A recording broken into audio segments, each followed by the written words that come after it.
اس وقت ہمارے ساتھ موجود ہیں سینئر تجزیہ کار سینئر صحافی رضی طاہر صاحب. رضی طاہر صاحب بڑے بہترین تجزیے کیے ہیں اور آج تک ان کا تجزیہ جو ہے وہ بالکل جو ہے 99% جو ہے تقریباً وہ پاکستان تحریک انصاف کے حوالے سے ہو، ملکی سیاسی صورتحال کے اوپر ان کا تجزیہ جو ہے وہ بالکل ایکوریٹ ہوا.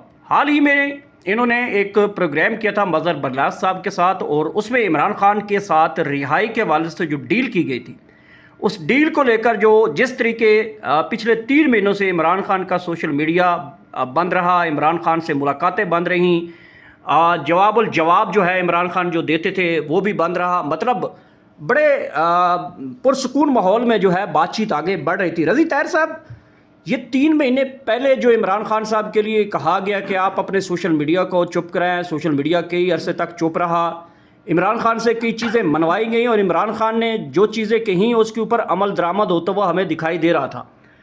اب کیا چل رہا ہے؟ نہ تو ابھی تک عمران خان رہا ہو پائے ہیں، جو ڈیل تھی وہ ختم ہو گئی ہے، اور ابھی کیا آج کے دن کے بعد جو آپ ابھی بات کریں اس دوران بھی کوئی ڈیل ابھی چل رہی ہے عمران خان کے ساتھ؟ دیکھیں جی، تحریک انصاف کے چیئرمین عمران خان جو ہیں ان کے ساتھ ڈیل ہر وقت ہر روز ہو رہی ہوتی ہے.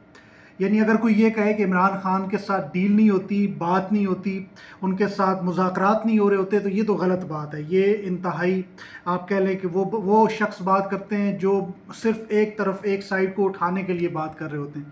لیکن مسئلہ یہ ہے کہ ڈیل کرنے والے درمیان میں ڈیل کروانے کی کوشش کرتے ہیں، لیکن Imran Khan at the end سارے کیے کرائے پر پانی پھیر دیتے ہیں، صرف یہ کہہ کر کہ میرے جو شرائط ہیں وہی مانی جائیں گی، اور وہ شرائط بڑی واضح ہیں جو ان کی شرائط ہیں.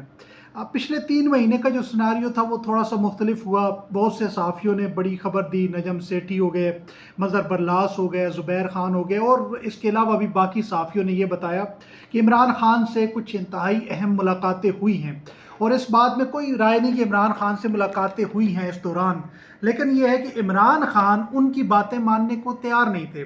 عمران خان کو 6 ماہ پہلے اور 1 سال پہلے 2 دفعہ یہ آفر ہو چکی تھی، جو اب آفر پچھلے 3 مہینے ہوئی کہ آپ 2 سال کے لیے یا 3 سال کے لیے بنی گالہ منتقل ہو جائیں اور آپ خاموش رہیں گے. پارٹی اجلاس آپ کرتے رہے، پارٹی آپ سے ملتی رہے، جلسے آپ نہیں کریں گے، عوام میں نہیں جائیں گے، اور زیادہ تر آپ خاموش رہیں گے، اسٹیبلشمنٹ کو تنقید کا نشانہ نہیں بنائیں گے.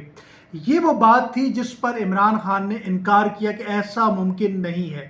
میں جس دن باہر جاؤں گا میں اس دن عوام کے اندر جاؤں گا، عوام کے ساتھ رابطہ قائم کروں گا. اور وہ چاہتے تھے کہ آپ باہر نکل کر 3 سال ڈسٹنس رکھیں، یعنی اس حکومت کو چلنے دیں، اور یہ حکومت کا جب 4تھا سال ہو تو پھر آپ بے شک جلد سے شروع کر دیں. تو یہ وہ ڈیل تھی، یہ وہ بات تھی جس پر عمران خان جو ہے بعد میں یہ کہتے ہیں کہ میرے لیے یہ ممکن نہیں ہے. عمران خان کہتے ہیں کہ آپ اپنی آئینی حدود میں جائیں، یہ کہتے ہیں کہ ہماری جو حدود ہے اس پر آپ بات کرنا چھوڑ دیں، ہم جو ہیں وہ اپنی جگہ پر ٹھیک ہیں، ہمیں اسی حال میں تسلیم کریں. عمران خان نے کہا کہ میں آپ کو اس حال میں تسلیم کرنے کے لیے راضی نہیں ہوں. رضی طاہر صاحب، اس وقت جو پبلک پلس ہے وہ عمران خان کے ساتھ ہے، جو ووٹ پڑے وہ عمران خان صاحب کو پڑے، تو آخر اسٹیبلشمنٹ کو یہ تو چاہیے ہوگا، ہر صورت میں چاہیے ہوگا کہ ان کے ساتھ جو عوام کی پاک فوج کے حوالے سے عوام کے اندر ایک بڑی محبت ہے، لیکن وہ صورت میں ہے جب وہ ایک تو سیاست سے دور ہو جائیں، اور دوسرا جو عوامی مینڈیٹ ہے، جو عوامی نمائندہ ہے، اس کے جو عوام سلیکٹ کرتی ہے اس کو آنے دیں. تو کہیں نہ کہیں اسٹیبلشمنٹ تو یہ چاہ رہی ہوگی کہ یار ہم نے یہ جو 7 نمونے بٹھائے ہوئے ہیں اس وقت، تو ہماری عوام کے اندر بھی پذیرائی مل جائے گی اور ان کو ایک پاپولر لیڈر مل جائے گا. اس کے اوپر جو اسٹیبلشمنٹ ہے وہ ورک تو کر رہی ہوگی کہیں نہ کہیں، لیکن ان کی مجبوری کیا ہے جو اس وقت سیٹ اپ بیٹھا ہوا ہے حکومت کے اندر، وہ کیوں بٹھایا ہوا ہے؟ دیکھیں، اسٹیبلشمنٹ کی مجبوری موجودہ سیٹ اپ ہے، موجودہ سیٹ اپ کی مجبوری اسٹیبلشمنٹ ہے. یہ بات کہنا کہ ان کو عوام کی کوئی بہت فکر ہے، ان کو کوئی عوام کی فکر نہیں ہے. ہم نے یہ 8 فروری 2024 کو دیکھا کہ جس طرح عوام نے ووٹ دیا، جس طرح اپنا مینڈیٹ انہوں نے دیا، اس مینڈیٹ کو پاؤں تلے کچلنے والے کبھی بھی عوام کی مقبولیت میں، عوام کے اندر ان کی پذیرائی ہے کہ نہیں، عوام کیا چاہتے ہیں، وہ اس بات سے بالا سوچتے ہیں. وہ اپنے آپ کو عقل کل سمجھتے ہیں. وہ سمجھتے ہیں کہ شاید ہم ہی ہیں جو یہ فیصلے کریں گے اس ملک کے. اور ظاہر سی بات ہے پھر یہ ملک جو قدرتی معدنیات سے، وسائل سے مالا مال ہے، یہ ملک جو تقریباً اسٹریٹجک مقام پر دنیا کے اہم ترین خطے میں واقع ہے، تو پوری دنیا کی طاقتیں اس ملک کو دیکھ رہی ہوتی ہیں. وہ چین کی بات کر لیں، وہ رشیا کی بات کر لیں، وہ امریکہ کی بات کر لیں، تو پوری دنیا کی طاقتوں کی نظر ہمیشہ اس خطے میں، اس اسٹریٹجک مقام پر ہوتی ہے. اور اس ملک کو ہمیشہ سیکیورٹی اسٹیٹ کے طور پر سمجھا جاتا ہے. تو جتنی بھی عوام ہے، عوام کی رائے کو اٹھا کر ردی کی ٹوکری میں پھینکا جاتا ہے. عوام سے آج بھی کراچی سے لے کر خیبر تک آپ سروے کر لیں، عوام یہ کہے گی کہ ہمارا لیڈر عمران خان ہے. لیکن وہ جو اقتدار میں ہیں اور وہ جو ان کو اقتدار میں لانے والے ہیں، ان کے اس ملک کی ملٹری اسٹیبلشمنٹ، وہ تو اس جانب عوام کی بات سننے کو تیار ہی نہیں ہے. وہ تو اپنے ایک زوم میں ہے، ایک اپنے ماحول میں ہے جس میں انہیں لگتا ہے کہ شاید پوری دنیا ان کے ساتھ ہے. حالانکہ دنیا اپنے مفادات کے ساتھ ہے. امریکہ آج ان کے ساتھ ہے تو امریکہ اپنے مفادات کی وجہ سے ان کو ساتھ ہے. اگر دنیا کا کوئی اور ملک، کوئی اور خطہ پاکستان کے ساتھ اس وقت جڑا ہوا ہے تو وہ صرف مفادات کی وجہ سے جڑا ہوا ہے. ادروائز دیکھیں تو ہم ایک الگ تھلگ ہیں، تنہائی کا شکار ہیں. کوئی ملک ہماری مدد کرنے کو تیار نہیں ہے، کوئی ملک ہمارے ساتھ کھڑا ہونے کو اس طرح تیار نہیں ہے جس طرح ماضی میں ہم دیکھتے ہیں کہ پاکستان کا ایک مقام تھا، اب وہ نہیں رہا. لیکن اس سارے سرکمسٹانسز میں آپ کا تجزیہ کیا کہتا ہے؟ اس وقت عمران خان کیا سوچ رہے ہیں؟ ملک کی سیاسی منظرنامہ آگے کیا دیکھ رہے ہیں؟ اسلام آباد سے خبریں خوفناک گردش کر رہی ہیں کہ 10 سالہ پلان بنایا جا رہا ہے، 27ویں ترامیم کے حوالے سے باتیں کی جا رہی ہیں. یہ ساری صورتحال بڑھتی ہوئی دکھائی دے رہی ہے. تو اس دوران عمران خان کا آنے والا جو مستقبل ہے، یہ رہائی کو لے کر جو اس وقت سب سے بڑی خبر جو ہے وہ خارکن جو یہ چاہتا ہے عمران خان باہر آئے، تو رہائی کا جو بندوبست ہے وہ کہاں تک آپ کو دکھائی دے رہا ہے؟ دیکھیں اس وقت یہ لگ رہا ہے کہ اسٹیبلشمنٹ یہ چاہتی ہے کہ اس کا سیاسی کردار جو ہے وہ آئینی طور پر بڑھا دیا جائے. آئینی طور پر ہی یہ جو ہم کہتے ہیں نا بار بار ہم جیسے لوگ کہ آپ آئینی حدود میں رہیں، آئینی حدود میں رہیں، تو وہ اپنی آئینی حدود کو اتنا آگے لے کے جا رہے ہیں کہ ہم یہ سوال کرنے کے قابل نہیں رہے. وہ کہیں گے ہاں یہ ہماری آئینی حدود ہے، جہاں ہم اب کھڑے ہیں یہ ہماری آئینی حدود ہے. تو اپنا جو استحکام ہے سیاسی طور پر، اپنی انوالومنٹ جو ہے، مداخلت جو ہے، اس کو اب آئینی چھتری دی جائے گی. دوسری جانب جو یہ کہہ رہے ہیں 10 سال یہ حکومت جائے گی، تو یہ ممکن نہیں ہے، ایسا نہیں ہوگا.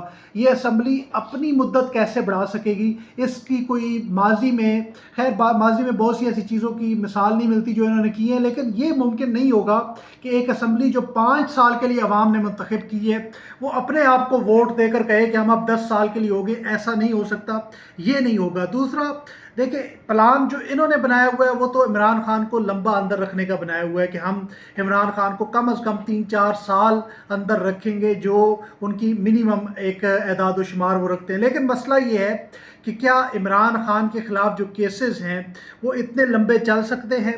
کیا عمران خان کی اپیلوں کو اتنا دور کیا جا سکتا ہے کہ وہ اس پورا سال نہ سنیں، اگلے سال نہ سنیں؟ اور جب سنیں گے تو قوم کے سامنے جو حقائق آئیں گے، جو چیز آئیں گی، اعلیٰ جوڈیشری میں آپ کیسے عمران خان کو ان کیسز میں مورد الزام ٹھہرائیں گے جن کیسز میں عمران خان کا رول ہی نہیں ہے؟ یعنی جو پیسے سپریم کورٹ کے اکاؤنٹ میں ہیں اس پہ عمران خان اندر ہے. تو ایسے کیسے ہو پائے گا؟ مجھے لگتا ہے کہ سال کے عرصے کے اندر یہ اسٹیبلشمنٹ یہ سمجھ رہی ہے کہ ہم مضبوط ہو رہے ہیں، یہ حکمران یہ سمجھ رہے ہیں کہ ہم مضبوط ہو رہے ہیں. جب یہ اس خوش فہمی میں مبتلا ہوں گے کہ ہم مضبوط ہو رہے ہیں، اسی کے اندر مجھے لگتا ہے کہ عوام کا لاوا پھر پکڑے گا. چاہے یہ پی ٹی آئی کی موجودہ جو بھی لیڈرشپ ہے وہ چاہے نہ چاہے، وہ تاخیری حربے کرے یا نہ کرے، ہر دو صورت میں عوام کا لاوا جو ہے وہ پک رہا ہے. عوام نکلے گی. ملک بھی تو نہیں چل رہا نا. آج پھر 40% گیس مہنگی کر دی ہے. آج پھر جو ہے وہ بجلی ہمیں یکم کے بعد پھر مہنگی ملا کرے گی. جو پچھلے 2 مہینے پہلے انہوں نے ڈنکے بجائے پوسٹر لگائے، اب وہ بجلی دوبارہ مہنگی ہونے والی ہے. تو یہ تمام چیزیں، ملک بھی نہیں چل رہا، قرض بھی روز لیے جا رہے ہیں، کوئی انویسٹمنٹ بھی نہیں آ رہی ہے. تو ایسے میں ملک نہیں چلے گا. تو یہ لوگ آہستہ آہستہ خود ہی ارریلیونٹ ہونا شروع ہو جائیں گے جو خود کو اب طاقتور سمجھ رہے ہیں. تو مجھے لگتا ہے کہ 1 سال کے اندر یہ منظرنامہ بدلے گا، اور جو لوگ یہ سمجھ رہے ہیں کہ وہ بہت مضبوط ہو گئے ہیں وہ اتنے کمزور ہو جائیں گے کہ آپ خود دیکھیں گے کہ ان کے اندر سے لوگ ان کو کمزور کرتے جائیں گے. بہت شکریہ رضی طاہر صاحب. آخری سوال لینا چاہتا ہوں آپ سے. جو رانا ثناءاللہ صاحب بات کر رہے ہیں کہ ہماری جتنی ہی کوشش ہوگی کہ ہم عمران خان کو اندر رکھیں، اگر عمران خان صاحب باہر آیا تو ہم یہاں اسلام آباد میں آپ کو نظر نہیں آئیں گے، جیلوں میں نظر آئیں گے۔ اسٹیبلشمنٹ کہتی ہے کہ سیاسی جماعتوں کو آپس میں بیٹھ کر تمام جو ڈائریکشن ہے وہ طے کرنے چاہیے، اور تصور یہ دیا جا رہا ہے کہ جو پاکستان تحریک انصاف ہے وہ میاں محمد نواز شریف کے پاس جائے اور ایک میثاق جمہوریت قائم کرے۔ تو اسٹیبلشمنٹ جو ہے وہ گردن مروڑ کر پاکستان تحریک انصاف کی وہ نواز شریف کے پاس لے کے جانا چاہتا ہے اور نواز شریف کا قد بڑا کرنا چاہتی ہے۔ یہ تصور درست پایا جا رہا ہے اس وقت؟ دیکھیں، نواز شریف صاحب کے پاس کون سی اتھارٹی ہے کہ وہ تحریک انصاف کو کوئی ریلیف دے سکیں؟ یہ صرف ایک دو لوگ ہیں جو پی ایم ایل این کے اندر نواز شریف کے رہ گئے ہیں، ایک دو لوگ جو نواز شریف کے دڑے کے اندر ہیں، بس یہ وہ باتیں کرتے ہیں۔ باقی اوورآل دیکھا جائے تو نواز شریف کے پاس تو شاید لندن سے واپس آنے اور لندن جانے کے ٹکٹ کرنے کے لیے منظوری اپنے پاس نہیں ہے، وہ بھی ان کو پنڈی یا اسلام آباد سے لینی پڑتی ہے۔ تو دوسرا یہ بات ہے کہ تحریک انصاف تو کبھی نہیں جائے گی، یعنی تحریک انصاف سے مراد عمران خان تو نواز شریف کے پاس کبھی نہیں جائیں گے یہ کہنے کے لیے کہ کوئی میثاق جمہوریت ہو، کیونکہ ان کی پوری سیاست جو ہے وہ دڑم تختہ ہو جائے گی، ساری سیاست ختم ہو جائے گی۔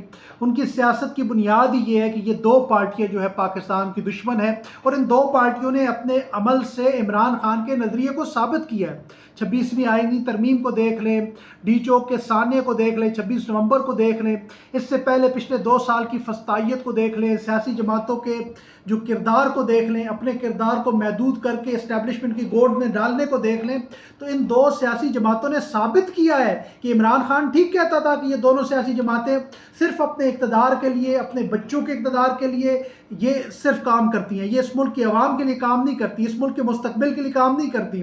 تو ان دو سیاسی پارٹیوں کے پاس جانا تو عمران خان کے لیے ناممکن ہے۔ دوسرا راستہ ہے کہ وہ اسٹیبلشمنٹ کے ساتھ کرے۔ اسٹیبلشمنٹ کہتی ہے کہ ہم سیاستدانوں کے ساتھ مذاکرات کریں، ہمارا سیاست سے کوئی تعلق نہیں، آپ کا سیاست سے کوئی تعلق نہیں، رجیم چینج کیا یہ عمران خان کے بہنوں نے کیا تھا، یا آپ کے جو پرویز مشرف کا مارشل لا لے لیں، ضیاء الحق کا مارشل لا لیں، ایوب کا لیں، یا کا لیں، یہ ساری حرکتیں جو ہیں وہ بیوروکریٹس نے کی تھیں یا ایف بی آر نے کی تھیں، یہ ساری تو آپ کے ادارے نے کی ہیں نا۔ تو آپ یہ نہیں کہہ سکتے کہ آپ کا سیاست سے کوئی تعلق نہیں۔ یہ بات تو ایک مذاق خیز ہے، ایک ایسا جھوٹ ہے کہ جس پر جو ہے وہ ہنسنے کو دل کرتا ہے کہ جب وہ کہتے ہیں کہ ہمارا سیاست سے کوئی تعلق نہیں ہے۔